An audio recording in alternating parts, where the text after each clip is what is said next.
जय हिंद दोस्तों, welcome back new blog. और एक बहुत बड़ी दिल को खुश कर देने वाली न्यूज़ है आप सब लोगों को और हम इंडियंस को। अब एज अ सिटीज़न इस चीज़ पे प्राउड फील करने की ज़रूरत है और हमको बिल्कुल शांत रहने की ज़रूरत है और हमको सिस्टम के साथ सपोर्ट करने की ज़रूरत है। बिकॉज ऑफ सुप्रीम कोर्ट ने ऑर्डर दे दिया है कि 30 डेज़ के अंदर में 2 करोड़ जो इलीगल बांग्लादेशी रोहिंग्या मुस्लिम्स हैं पूरे देश में कोई भी स्टेट में, ओनली 30 डेज। मतलब कि क्योंकि बांग्लादेशी जो रोहिंग्याज हैं या जो मुस्लिम्स हैं वो बहुत ही डीप इंडिया के अंदर में घुस चुके हैं। एज अ मतलब उनके पास आइडेंटिटी तक है, आधार कार्ड है, वोटिंग कार्ड है, राशन कार्ड तक है उनके पास। और इनको आइडेंटिफाई करना एज अ इंडियन गवर्नमेंट के लिए, सिस्टम के लिए बहुत टफ हो जाएगा। बिकॉज ऑफ इनका जो बैकग्राउंड सपोर्ट है वो हमारे इंडियन मुस्लिम समाज के लोगों ने ही उनको दिया है। जैसे कि दिल्ली में आप सभी को पता है अमानतुल्लाह खान जिनका नाम था, वो सपोर्ट कर रहा था कम से कम 10,000 रोहिंग्या मुसलमानों को, जिनको वो राशन पानी हर महीने 10,000 रुपीज़ जो दे रहा था फोकट का। तो वो लोगों ने उस चीज़ को अपना एक हथियार बना लिया था। एज उन्होंने अपने आप को इस तरह से ग्रीट कर दिया इंडिया के अंदर कि you can not be find, मतलब आप उनको फाइंड नहीं कर पाओगे। But as a Indian Supreme Court के इस ऑर्डर के बाद ओनली 30 डेज बांग्लादेश का हर एक सिटीज़न जो इंडिया के अंदर में है अभी, जो इलीगल तरीके से आया है, चाहे वो वेस्ट बंगाल हो या इंडिया का कोई भी स्टेट हो, महाराष्ट्र हो, गवर्नमेंट का कोई भी पार्ट जो अंडमान निकोबार जहाँ पर भी सेंट्रल गवर्नमेंट है, कश्मीर से लेके पूरे इंडिया के अंदर में, चाहे वो 7 सिस्टर हो। Because of 7 sister is a red alert. मैं आपको बता देता हूँ कि 7 सिस्टर में इतने बांग्लादेशी हैं, इतने रोहिंग्याज हैं, उस स्टेट को सेफ रखना बहुत ज़्यादा रेड अलर्ट्स एक गवर्नमेंट के सामने। और ये स्टेप क्यों उठाया गया मैं आपको बताता हूँ। बांग्लादेश ने चाइना के साथ हाथ मिलाया है और बांग्लादेश ने चाइना को अपने पुराने 1960 के दौर के और वर्ल्ड वॉर 2 का एक पार्ट है बांग्लादेश का, जो कि मनीराम करके जगह थी, वहाँ पर एक एयरपोर्ट बेस था। तो वर्ल्ड वॉर 2 में ब्रिटिश लोग उसको यूज़ करते थे अपने प्लेन वगैरह उतारने के लिए, क्योंकि वर्ल्ड वॉर के टाइम पे उसको इंडिया जो सैनिक लेके जाना या हथियार वगैरह लेके जाना था, तो इंडिया के सैनिक यहाँ से जाया करते थे। चाइना की जो एक चाइना का कॉन्ट्रैक्टर हो सकता है कोई, चाइना के गवर्नमेंट के सर्वेंट्स आए थे और उन्होंने वहाँ का सर्वे किया एज अ मनीराम का जो एयरपोर्ट वाला एरिया, उसका सर्वे किया। और हो सकता है कि बांग्लादेश ने चाइना को वो एयरपोर्ट दे दिया है, एज अ लीज पे दिया है या मैंने उसको बनाने के लिए दिया है। किस प्रकार की इसके ऊपर डील है, ये एक जो सिस्टम बता रहा है कि वो ये है कि चाइना वहाँ पर बिल्ड करने वाला है एयरबेस। और ये चिकन नेक जो है हमारी जो सिलीगुड़ी कॉरिडोर है, वहाँ से सिर्फ 12 से 15 किलोमीटर की दूरी पर, हो सकता है बेसिकली 20 के आसपास भी हो। बट इतना बड़ा एक थ्रेट इंडिया के सामने खड़ा हो रहा है, क्योंकि आने वाले समय के लिए चाइना चिकन नेक आसाम से लेके पूरा 7 सिस्टर को कट कर सकता है और उसका सपोर्ट करेंगे बांग्लादेशी सिटीजन्स या बांग्लादेश की आर्मी। क्योंकि मोहम्मद यूनिस जब तक सीट पर है, ये पॉसिबल है कि हो सकता है कि 2 साल के अंदर में ये ऑपरेशंस हो। बिकॉज ऑफ चाइना बहुत ही फास्ट काम करता है अगर किसी भी कॉन्ट्रैक्ट वो अपने हाथ में लेता है। अब यहाँ पर कॉन्ट्रैक्ट की बात नहीं है। चाइना जब मनीराम एयरपोर्ट्स पे बैठेगा तो वो अपने हर तरह के सिस्टमेटिक चीज़ें लेके आए, जहाँ के सर्विलेंस बहुत इंपॉर्टेंस होते हैं। चाइना अपने जासूस टेक्नोलॉजी, अपने सर्विलांस वगैरह मशीनें ऐसी लेके आएगा कि हमारे आसाम के बॉर्डर पर सिलीगुड़ी कॉरिडोर के आसपास के क्षेत्रों पे हमारे 7 सिस्टर के अंदर हमारी किस तरह की डिप्लॉयमेंट है, क्या टेक्नोलॉजी है, किस तरीके से हम वहाँ पर क्या स्ट्रैटेजी यूज़ कर रहे हैं, चाइना इसको ईजिली कैप्चर कर सकता है। बट एज अ इंडियन मुझे एक ये वाला जो डिसीजन है कि सुप्रीम कोर्ट ने अब कहा है कि इंडिया कोई धर्मशाला नहीं है। आप 30 डेज़ के अंदर में यहाँ से तकरीबन 2 करोड़ लोग जो है बांग्लादेशी रोहिंग्या, इनको इंडिया से बाहर कीजिए। तो गाइज आप सभी से रिक्वेस्ट है और आप सबको प्राउड फील करने की ज़रूरत है, सिस्टम का सपोर्ट करने की ज़रूरत है। बिल्कुल भी किसी भी तरह का इस टाइम पे इस तरह की कोई पोस्ट ना करें जिससे एक समाज अपने आप को इस चीज़ की प्रोवोक समझे। यानी कि अगर आप इस तरह की कोई अभी ट्वीट करते हैं कि ये समाज ऐसा है, वो समाज ऐसा है, तो हो सकता है कि जो पाकिस्तान की आईएसआई ने जो गेम बिछाया था सिटीजन्स के अंदर, जो एक इंफॉर्मेशन वॉरफेयर होती है, यानी कि गलत ट्वीट करके एक समाज को भड़का देने का, जो नागपुर में हुआ था। इस चीज़ को याद रखिएगा, नागपुर जब जला था तो उसके अंदर एक यही इसी तरह की स्ट्रैटेजिक काम हुई थी कि बांग्लादेश से किसी ने एक फेक ट्वीट किया फेक आईडी से, और पूरे नागपुर में इतनी भीड़ इकट्ठी हो गई कि नागपुर जल गया। और नागपुर जब जला था तो वहाँ पे सेम एक रिलीजन्स का ही आइडेंटिटी हुआ था कि सर हिंदू समाज के लोगों की घर गाड़ी दुकानें वगैरह सब जलाई गई थी, घर पे पत्थर मारे गए थे, डराया गया था लोगों को। एंड अब जब गवर्नमेंट ने नहीं कहा ये, अभी तक सिर्फ ये सुप्रीम कोर्ट ने कहा, यानी कि इंडिया की सबसे बड़ी कोर्ट, क्योंकि अब इस तरह के केसेस, इस तरह की फंडामेंटल कोर्ट को भी समझ आ चुकी है कि एक देश तब तक सिक्योर नहीं हो सकता है जब तक उसके अंदर में अपने ही सिटीजन अनसिक्योर हो।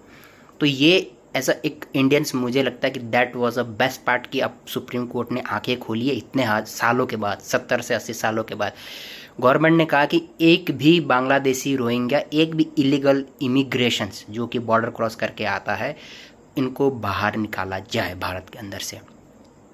अब मैं आपको इस न्यूज़ के साथ सबसे बड़ी चीज़ क्यों बता रहा हूँ, मैं उत्तराखंड की बात करता हूँ। तो उत्तराखंड के अंदर में मैं देखता हूँ कि हमारे जो नदियाँ हैं, यानी कि जो नदियाँ वगैरह होती है, तो वहाँ पर क्या होता है कि नदियों के किनारे झोपड़पट्टी बना के 4-5 लोग रहते हैं। हम लोग को लगता है कि 4-5 लोग रहते हैं, बट धीरे धीरे देखा जाता है कि वहाँ पे पूरी एक बस्ती बस जाती है। और वो बस्ती जो है, हमारे जैसे पहाड़ों में क्या नदियाँ साफ़ सुथरी होती है, बट ये लोग जब उस नदियों के आसपास रहते हैं तो जाहिर सी बात है उसमें वो अपने घर के खान पान वगैरह, अपना शरीर का गंद वंद सब उसमें छोड़ते हैं। तो बेसिकली आप नदियों में देखो, गांव के आसपास की जो नदियां हैं वो बिल्कुल साफ़ सुथरी रहती है। बट धीरे धीरे जब इस तरह की एक बस्ती वहाँ बस जाती है, फिर वो एक तरह से आप समझ लीजिए मुंबई की धारावी जो एक कंडीशन है, धारावी की कंडीशन आप सभी को पता है कि वहाँ नाले कम है, कचरा ज़्यादा है, ठीक है, नाले में पानी कम है, दुनिया भर की गंदगी ज़्यादा है। तो वो हमारी पहचान हो जाती है पूरी दुनिया में।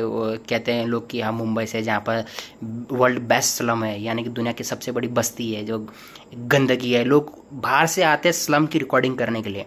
और ये इंडिया के लोग को लिए, मेरे लिए तो ये बहुत शर्मसार चीज़ है कि मेरी कंट्री की पहचान ये है कि मुंबई के अंदर में सबसे बड़ा स्लम है और वहाँ पर इतनी गंदगी है, घरों में चूहे हैं। मैंने बहुत सारी वीडियोस देखी है ऐसे, बाहर के लोग, यूट्यूबर्स लोग आते हैं और वो इंडिया को ऐसे प्रमोट करते हैं। धारावी के लोग इंटरव्यूज़ भी देते हैं कि नहीं यहाँ तो ये प्रॉब्लम है, इलेक्ट्रिशियन नहीं है, यहाँ पर लाइट नहीं आती, यहाँ पानी की शॉर्टेज है। ये एक बहुत बड़ा धब्बा होता है इंडियंस के ऊपर। बट ऐसा मैं आपको इंडियंस होने के नाते ये चीज़ कहना चाहता हूँ कि अब ये 30 डेज़ इंडिया के लिए बहुत डेंजरस है, क्योंकि सुप्रीम कोर्ट ने अगर ये ऑर्डर दिया है तो उसके बाद देखिए 3 चीज़ें हो सकती है। इंडिया के अंदर में जो स्लीपर सेल्स होते हैं वो इंडिया के एक रिलीजन्स को प्रोवोक कर सकते हैं, यानी कि जाहिर सी बात है मुसलमान समाज जो है, जो इंडियन मुसलमान समाज है, जो इंडिया में रहने वाला है, ठीक है, उसके लिए कोई वो नहीं कि वो बाहर जाएगा, बिकॉज ऑफ वो इंडिया में जन्म हुआ उसका, ठीक है। तो अब जो मिक्स लोग हैं, यानी कि जिन्होंने फेक आईडी बना ली है, जो हिंदुस्तान में रहते हैं, वो अब इस चीज़ को प्रमोट करेंगे कि देखो एज अ मुस्लिम हमारे भाइयों को हमारे देश से भगाया जा रहा है, हम तो मुसलमान हैं, हमारा उम्मा है, हमारा ये है, जो एक मुस्लिम समाज का, इस्लाम का एक कॉन्सेप्ट होता है, बिकॉज ऑफ एक पूरी दुनिया के अंदर में ये चलता है। और पाकिस्तान के साथ अभी जो हमारी रिलेशनशिप और जो ख़राब हुई, जो पहलगाम अटैक, उसके बाद ये सेंटिमेंट जो है इसको एक आग लगाने वाला काम किया जाएगा। दूसरी चीज़, हर एक स्टेट के अंदर में जिस क्षेत्र में एक मुस्लिम समाज की पॉपुलेशन ज़्यादा है, या जहाँ पर सिस्टमेटिक तरीके से एक ये कह सकते हैं कि सामाजिक संतुलन ऊपर नीचे है, उस क्षेत्र के लोगों की सेफ्टी का काम अब गवर्नमेंट को पहले सिक्योर कर देना चाहिए। बिकॉज ऑफ देखिए, कभी भी सेंटिमेंट्स, कोई इंसान सेंटिमेंट में चेंज होकर किसी तरह की रिलीजन्स के ऊपर एक बात कर ले तो एक सिर्फ अभी एक पॉइंट की बात है, यानी कि अब सिर्फ उनको एक पॉइंट चाहिए कि आपने ये हमारे लिए बोला है, दैट्स द रीज़न कि हम किसी भी जगह को पथराव करेंगे, आगजनी करेंगे। मैं चाहता हूँ कि मेरा देश नहीं जले, किसी का घर नहीं जले, किसी का घर गृहस्थी नहीं उजड़े।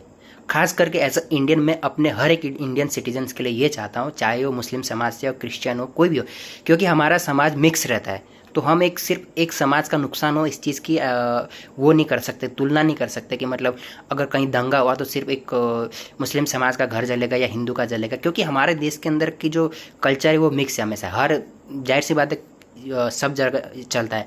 बट मुर्शिदाबाद आप सभी को याद है, नागपुर आप सभी को याद है, ये लोग इस चीज़ को प्रमोट करते हैं, इस चीज़ की एक आइडेंटिटी करते हैं, इस चीज़ का नुकसान भी एक रिलीजन्स बेस पे देख के करते हैं, क्योंकि मुर्शिदाबाद में जो हुआ उसको एज अ इंडियन हमको भूलना नहीं चाहिए। और नागपुर में जो हुआ, मैं पूरे भारत से कहना चाहूँगा जहाँ तक मेरी वीडियोज़ आती है कि आप अभी ये 30 डेज़, मेरे को ये आइडिया अभी गवर्नमेंट की तरफ से पूरी एक सुप्रीम कोर्ट ने 30 डेज़ बोला है, बट क्या सुप्रीम कोर्ट किस तरह की गाइडलाइंस देता है ये देखना बहुत ज़रूरी है। बट एज अ इंडियन, अपने देश की सेफ्टी के लिए, अपने देश के नागरिकों की सेफ्टी के लिए एज अ इंडियन इस टाइम पे हमें सबसे ज़रूरी है कि हम गवर्नमेंट का सपोर्ट करें पीसफुली तरीके से। किसी भी तरह की गलत ट्वीट, गलत न्यूज़, किसी ने कुछ आपको व्हाट्सएप ग्रुप पे सेंड किया या इसको फॉरवर्ड करने को कहा, इस चीज़ से बचें। बिकॉज ऑफ हम लोग का एक सेंटिमेंट है, वो है हमारा राष्ट्र। ठीक है, दुनिया के हर देश के अंदर में इतने ज़्यादा इमिग्रेशन, इतने ज़्यादा बाहर के नागरिक नहीं रहते हैं जितने इंडिया के अंदर रहते हैं, और इंडिया की सेफ्टी के लिए ये एक बहुत बड़ा रेड कार्ड है जो कि अब गवर्नमेंट ने और सिस्टम में, गवर्नमेंट ने नहीं यानी कि सुप्रीम कोर्ट ने इस चीज़ के ऊपर फैसला दिया है। मैं सुप्रीम कोर्ट के इस फैसले से काफ़ी ज़्यादा खुश हूँ, बट मैं चाहता हूँ कि ग्राउंड रियलिटी ये है कि सिस्टम के अंदर यानी कि पुलिस हो गई या जो इंटेलिजेंट एजेंसीज़ है जिनके टारगेट्स पे लोग नहीं आ रहे, बिकॉज अब कितने लोग इसमें से स्लीपर सेल्स है, कितने लोग इसमें से किसी संगठन से जुड़े हुए हैं, कितने लोग इस पर किस ऑपरेशन से इंडिया के अंदर एक्टिव्स हैं। तो मैं चाहता हूँ कि ये पहले एक बहुत पीसफुल तरीके से इसको लीड किया जाए और हर एक इंडियन सिटीजन्स की सेफ्टी का भी ध्यान रखा जाए। तो फाइनली आप सभी लोगों से एक छोटी सी रिक्वेस्ट भी और कर सकता हूँ कि ये जो होगा, अब ये कोई भी राज्य हो भारत का, कोई भी इस तरह से हो, ये सिस्टम का पूरा सपोर्ट करें। देखिए, मैं इसलिए ये कह रहा हूँ कि देखिए, बांग्लादेश ने जब से चाइना को ये अपना एयरपोर्ट दिया है, तो ये एयरपोर्ट नहीं दिया बिकॉज अब जो तुर्की है, जो रिसेंट न्यूज़ है, आपको पता है कि तुर्की ने पहलगाम अटैक के बाद पाकिस्तान के साथ दिया और इंडिया के अगेंस्ट उन्होंने साथ दिया।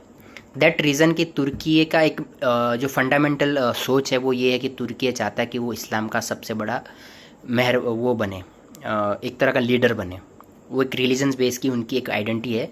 वो मैं उस चीज़ को, शायद मुझे उसका प्रॉपर ज्ञान नहीं है क्या प्रॉब्लम है या क्या उस शोज़ का सोर्स होता है, क्यों वो बनना चाहता है और क्या ऐसा है जो वो अपने आप को बदलना चाहता है। तो तुर्की जो चाहता है वो इस्लाम का सबसे बड़ा एक वो बनना चाहता है लीडर। वो पूरे दुनिया के जो जितने भी मुस्लिम समाज के लोग हैं उनके अंदर अपनी एक आइडेंटिटी को इम्प्रूव करना चाहता है कि देखिए एज अ मुस्लिम हम लोग की ये आइडेंटिटी है ना। तो अब वही चीज़ बांग्लादेश के अंदर एक्टिव हो चुकी है। मैंने कहा था पिछले वीडियोस में, काफ़ी टाइम से पहले कह रहा हूँ कि पाकिस्तान की आईएसआई बहुत डीप पाकिस्तान के सिस्टम में एंटर कर चुकी है। ठीक है, तो हम लोगों के लिए जो बांग्लादेश का जो एक ये थॉट है कि वो ग्रेटर बांग्ला अगर बनाने की कोशिश करता है तो ग्रेटर बांग्ला के अंदर में हमारे पूरे 7 सिस्टर को कट करने का उसका प्लान होगा। और इस प्लान को हम एक सिंगल डॉट से भी नहीं कवर कर पाएंगे, क्योंकि चाइना जो है, चाइना अगर कभी हमसे डायरेक्ट वॉर भी नहीं करेगा तो वो बांग्लादेश के ऊपर, कंधे के ऊपर पूरी गोली रख के, बंदूक रख के इंडिया को अटैक करने की कोशिश करेगा, जो कि हमारे लिए छोटी बात नहीं है। बिकॉज हम लोग जाहिर सी बात है बांग्लादेश के साथ हमारा कंपैरिजन नहीं है, बट एक जो घाव लगता है वो घाव लग जाएगा एज ए इंडियन हम लोग को। तो मैं चाहता हूँ कि हमारी किसी भी तरह की कोई नुकसान ना हो।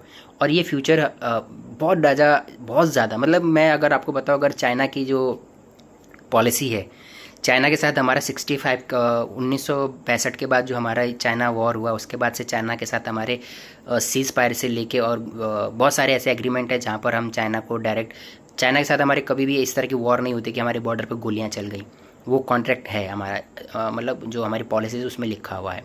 बट चाइना जो है हमेशा बैकग्राउंड, किसी भी कंट्री को बैकग्राउंड सपोर्ट देके उसको प्रोवोक करके इंडिया के अगेंस्ट एक्शन कर सकता है, जो कि उसने पाकिस्तान के अंदर भी किया।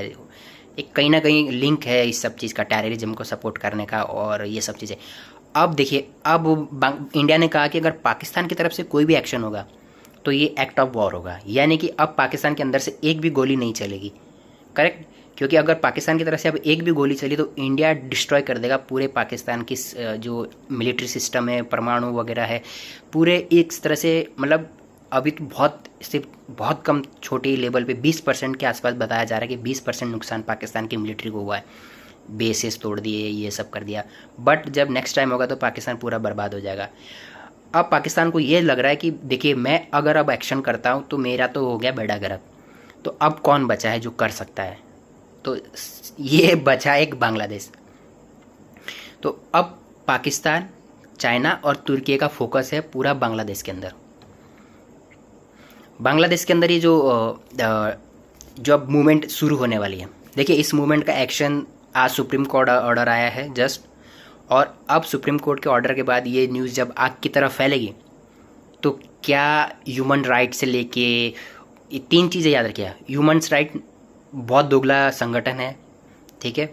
इसका जो कॉन्सेप्ट है मेरे को बिल्कुल समझ में नहीं आता, ये कहाँ काम करता है, किस फील्ड में काम करता है, और ये हमेशा एक आइडेंटिटी लेके ही ह्यूमन्स राइट की बात करता है। देखिए अगर अभी हिंदुस्तान कहेगा कि भारतीय मुसलमान समाज जो रोहिंग्या है इनको बाहर भेजना है, तो यहाँ पर ह्यूमन्स राइट कहेगा इतने सारे लोगों को बाहर भेजना, उनकी सेफ्टी, उनका खाना पीना, वो कैसे रहेंगे, क्या रहेंगे, इसके ऊपर बात करेगा। बट एज अ जब वो देखेगा कि हिंदुस्तान के बाद जैसे पाकिस्तान में लाखों लोग मरते हैं, बलूचिस्तान के लोग लाखों लोग मरे हैं, अफगानिस्तान में इन अंग्रेज़ों ने दुनिया भर के अफगानिस्तान को मारा है, वहाँ के लोगों को मारा है, बलूचिस्तान के लोगों को, लाखों लोगों को मारा है। मैं अफगानिस्तान की बात इसलिए कर रहा हूँ क्योंकि अफगानिस्तान कम से कम 40 दशक तक अपने लोगों को खोता रहा है। 40 दशक तक उनकी 2-2, 3-3 पीढ़ियाँ पूरी बर्बाद हो चुकी है। उसके बाद भी जो ह्यूमन्स राइट होता है ये कभी इस चीज़ को अप्रिशिएट नहीं कर पाता अफगानिस्तान वालों को और दुनिया के लोगों के सामने कि देखो ये यूएस जो कर रहा है ये गलत कर रहा है, जो पाकिस्तान की आईएसआई कर रही है, ये आर्मी कर रही है, ये गलत है। बिकॉज वहाँ उसका फंडामेंटल नहीं बैठता। एज ए इंडिया को घेरने का ये पॉइंट ऑफ उसको ये आता है क्योंकि इंडिया ग्रो कर रहा है, इंडिया की अर्थव्यवस्था अच्छी हो रही है, इंडिया के अंदर मेक इन इंडिया चल रहा है, और ये जो ब्रिटिश लोग हैं, ये अंग्रेज़ लोगों की बनाई हुई ह्यूमन राइट्स की जो संस्था है, ये इस चीज़ से जलती है। इनके अंदर एक वो ईगो हर्ट होता है कि ये ब्लैक लोग या ये ऐसे लोग, इंडियंस लोग को खास करके बाहर के देशों में एक अलग ट्रीट किया जाता है। इंडियन लोग जब मैं कहता हूँ तो इसमें हम हर इंडियन साथ है, चाहे वो क्रिश्चियन हो, चाहे वो मुस्लिम हो, चाहे वो हिंदू हो, चाहे जैन हो, पारसी हो। जब मैं इंडियन कह रहा हूँ तो इसमें ये सारे लोग आते हैं जो एज ए इंडियन, जो इंडिया की इस जन्मभूमि पर पैदा हुए, जिनका आइडेंटिटी इंडियन है। मैं हर उस इंडियन की बात कर रहा हूँ। हमारा चाहे कोई मुस्लिम भाई जब बड़े प्लेटफॉर्म पे जाता है तो भी उसको डिसरिस्पेक्ट किया जाता है वर्ल्ड में, मतलब लोगों को जलन होती है कि अरे ये ऐसा कैसे हो गया। तो ये एक जो चीज़ है इसको लेके ह्यूमन्स राइट हमेशा एक रोड़ा बनेगा एज ए इंडियन के सामने, ठीक है। दूसरी चीज़ मैं आपको बताता हूँ, OIC यानी कि ऑर्गेनाइजेशन ऑफ इस्लामिक जो कंट्रीज़ हैं, अब ये लोग एक्टिव हो जाएंगे, कहेंगे कि देखो ऐसा है, ये है। तो ये लोग बड़े डबल स्टैंडर्ड होते हैं। ये लोग गाजा और फ़िलिस्तीन के लोगों को अपने कंट्री में रखने को तैयार नहीं है। आप पूरी दुनिया में एक नैरेटिव देखते हैं कि गाजा में ये इजराइल क्या कर रहा है, फ़िलिस्तीन के 45,000 लोग मर चुके हैं, जो कि एक एक्चुअल डेटा है, ज़्यादा भी है ये, बट जो एक प्रॉपर एक डेटा बताता है वो 45,000 से ज़्यादा हो चुका है ये 3 साल के अंदर में। बट एक भी ऑर्गेनाइजेशन ये नहीं कह रही कि हमास आप ये जो है इसको ख़त्म करो, ये जो आप लोगों ने सीज़ फायर करते हो, बार बार छुप के अटैक करते हो, तो क्यों ना आप इजराइल के हॉस्टेज को छोड़ दो, जो इजराइल के हॉस्टेज उनके पास है उनको छोड़कर फ़िलिस्तीन के लोगों की लाइफ सुधर सकती है। आप इसे छोड़ दो और एक स्टेबल टॉक करके इनके फ्यूचर के लिए डील कर लो। बट वो उस चीज़ को प्रमोट नहीं करते हैं। तो अब ये जो ये ऑर्गेनाइजेशन है यानी कि जो मिडिल ईस्ट की जो कंट्रियां हैं, ये अब इस चीज़ को इंडिया के ऊपर एक नैरेटिव सेट करेगी, खास करके रिलीजन को लेके कि देखिए हिंदुस्तान अब बनने जा रहा है हिंदू राष्ट्र। देखिए ये एक थॉट आप हमेशा याद रखिए मेरी, और आप कहीं भी किसी भी चीज़ पे इस प्लेटफॉर्म पे बहस करने से बचे तो ज़्यादा बेहतर है। बिकॉज अब हिंदू राष्ट्र की कल्पना सिर्फ हिंदू समाज से नहीं है, हिंदू राष्ट्र की कल्पना यहाँ पर जितने भी लोग पहले से थे, जो है और जो रहेंगे, जिनका जन्म है, जिनकी मृत्यु यहीं है, जिनका सब कुछ यहाँ है, वो इस हिंदू राष्ट्र का हिस्सा है।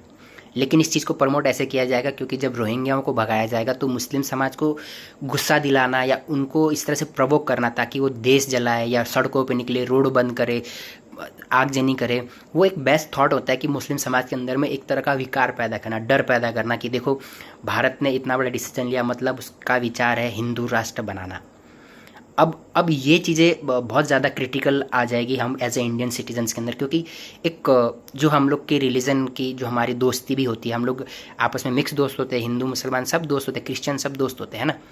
तो हम लोग के अंदर ये तो नहीं है ना कि भाई ठीक है अभी हम लोग दोस्ती तोड़ देते हैं, अब देश में ऐसा होने वाला है, ऐसा नहीं। हम दोस्त थे, हम आगे भी रहेंगे, है ना, और हमारी दोस्ती कभी ख़त्म होने वाली नहीं है क्योंकि कहीं ना कहीं हम इंडियंस मिक्स ही हैं, हमारे अंदर कोई ये नहीं है। बट इस टाइम पे इंडिया को प्रवोक किया जाना, ये तीसरा पॉइंट है। बहुत ज़्यादा प्रवोक किया जा सकता है इंडिया को, और इंडिया के सिटीजन्स के अंदर ये व्हाट्सएप ग्रुप, ये चैट ग्रुप, ये बहुत ज़्यादा एक्टिव हो जाएगा।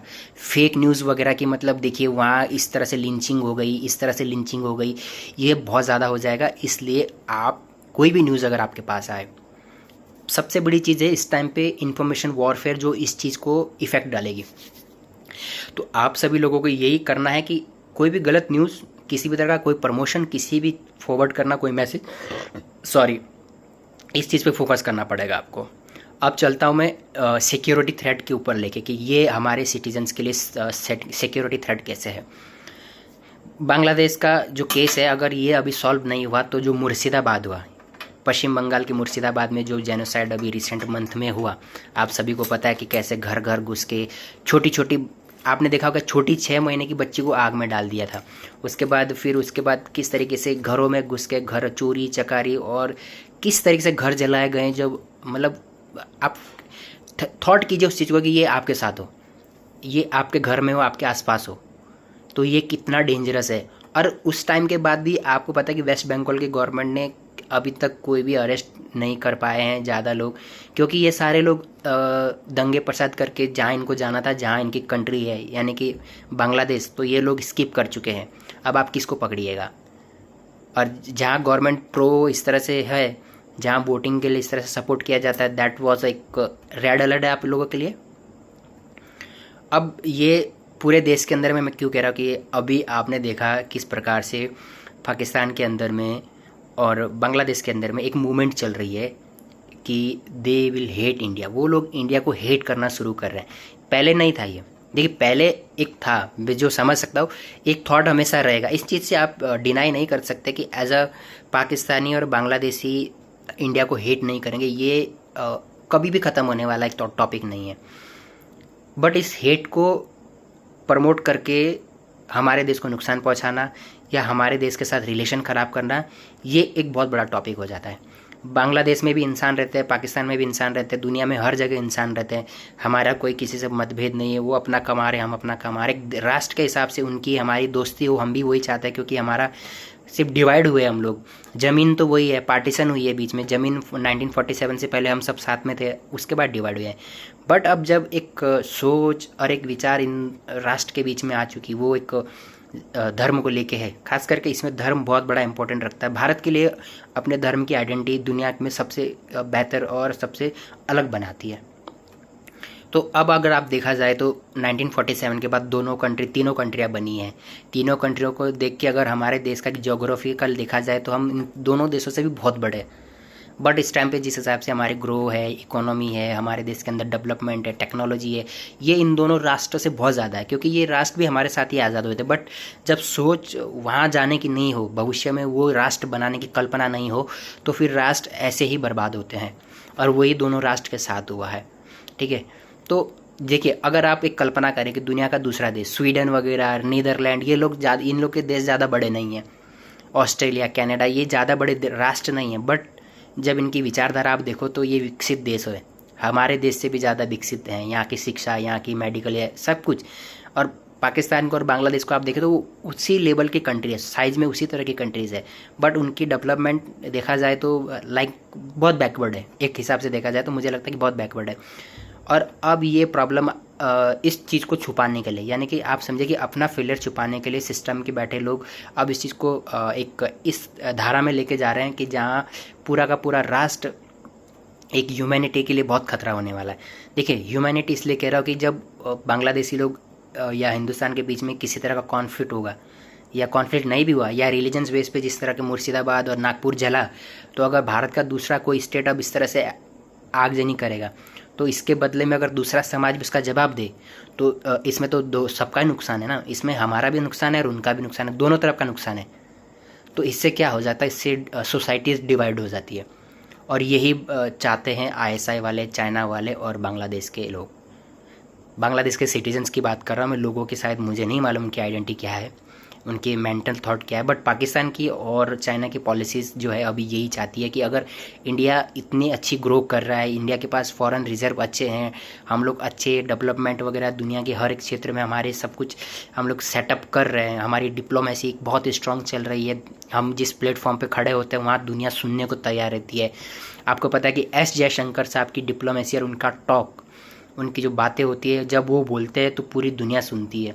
जो उनके जवाब होते हैं, जो हमारी अब टीट फॉर टैक वाली पॉलिसी है, जो हमको जैसा देखता है हम उसको वैसा जवाब देते, ये चीज़ें चाइना बर्दाश्त नहीं कर पा रहा है और पाकिस्तान और बांग्लादेश इस चीज़ के शिकार हो रहे। अब जो चाइना की जो एक वही पॉलिसी है कि पहला पैसा डालो, फिर उसको गुलाम बना दो, फिर उसके बाद उससे ब्लैक वसूली करो। जैसे श्रीलंका का हम्बनटोटा जो एयरपोर्ट था, चाइना ने बनाने के बाद 99 ईयर्स के लिए, 99 साल के लिए लीज पे ले लिया। अब उस एयरपोर्ट का कोई काम नहीं है, लेकिन चाइना ने बना दिया। अब चाइना ने बना के श्रीलंका को दे दिया, अब तुम पैसे दो। जिस एयरपोर्ट से कोई कमाई नहीं हो रही, उस एयरपोर्ट से आप पैसा कैसे दे सकते हो? तो श्रीलंका डिफ़ॉल्ट कर गया।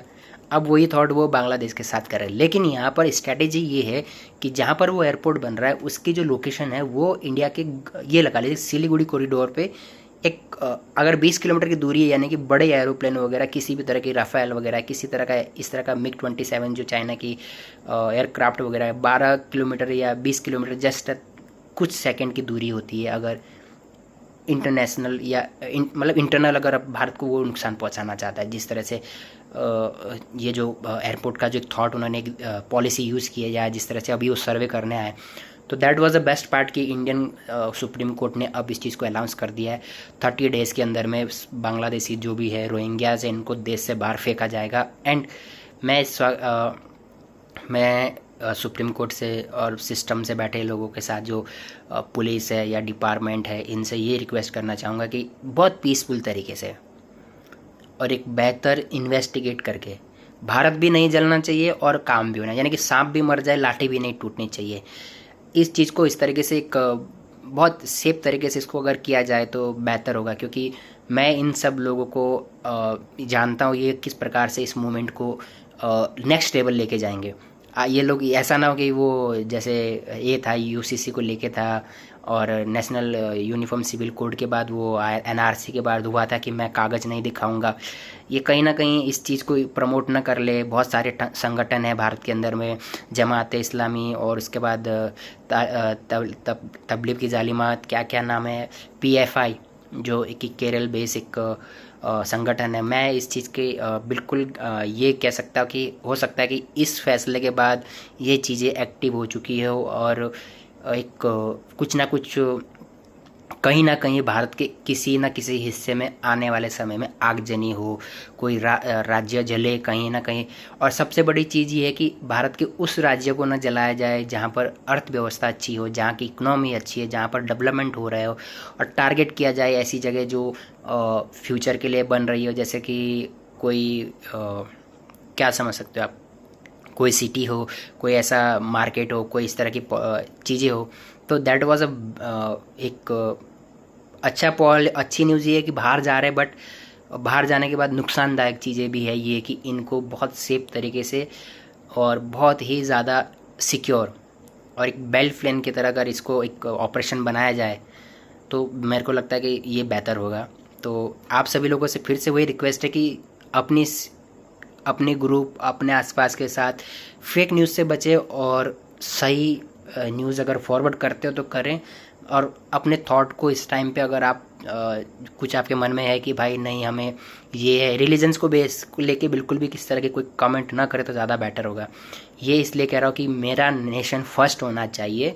मुझे अपने नेशनल जो मेरे नागरिक है, जो मेरे देश के सिटीजन्स हैं, उनकी सेफ्टी का पहला थॉट होना चाहिए एज आपको इंडियन मैं आपको कह रहा हूँ। क्योंकि जो इंडियंस मुस्लिम हैं उनको, जो छोटे लेवल के मुस्लिम है यानी कि जो मिडिल क्लास है, जो थोड़ी एजुकेशन जिनकी अच्छी है, जिनको पता है कि नेशन की वैल्यूज़ क्या होती है, उनको आप समझ सकते हैं। बट जो गांव खेड़े के लोग हैं या जो ऐसे माहौल सोसाइटीज़ में रहते हैं जहाँ पर पूरा माहौल ही एक तरह से इस तरह से, उनको प्रवोक करना बहुत इजी हो जाता है इन लोगों के लिए। और ये सेंटीमेंट बहुत कमज़ोर होता है मुस्लिम समाज के अंदर में कि अगर आपने किसी ने एक छोटा सा भी झूठ बोल के अनाउंस कर लिया तो ये लोग बहुत ज़्यादा तरीके से उस चीज़ को ये समझते हैं सेंटिमेंट होके देश जलाने के लिए बिल्कुल भी पीछे नहीं आएंगे, हालांकि किसी को पता भी ना हो। बट मैं मुस्लिम समाज के लोगों से भी कहना चाहूँगा कि अपने हर एक घर के सदस्य को, अपने समाज में बैठे हर उस इंसान को इस टाइम के लिए उस चीज़ के लिए ये समझाएं कि देखिए, नेशन अगर आपका सेफ होगा, अगर आपके नेशन के अंदर में पॉपुलेशन इस तरह की आएगी जो जिसकी कोई पहचान नहीं है, जिसकी कोई आइडेंटिटी नहीं है, वो आपके लिए, मेरे लिए कितना खतरनाक है। अगर ये बाहर जाएंगे तो आपकी भी सेफ्टी रहेगी, हमारी भी सेफ्टी रहेगी और हमारा नेशन आगे बढ़ेगा और नेशन के अंदर में एक पहचान रहेगी, एक ऊर्जा रहेगी, एक सुरक्षित नेशन होगा। तो बस विचार ये है कि सुप्रीम कोर्ट के इस ऑर्डर के बाद अब भारत में क्या होने वाला है। तो 3 चीज़ें हैं जो मैंने आपसे डिस्कस किए, पीछे बताया। आप उस 3 चीज़ों को काफ़ी ज़्यादा से विचार करें और देखें कि क्या हो सकता है। आपकी तरफ से बिल्कुल भी कुछ इस तरह की हरकतें नहीं होनी चाहिए। तो एज अ इंडियन मैं आप सभी से फिर से वही बात कर रहा हूँ और खुशी है इस चीज़ की कि सुप्रीम कोर्ट ने फाइनली ये ऑर्डर दिया है। तो अब देखना ये होगा कि क्या होता है, तो आगे क्या न्यूज़ होती है, किस तरह से डेवलपमेंट होती है, मैं आप लोगों को बताता रहूँगा। तो जय हिंद।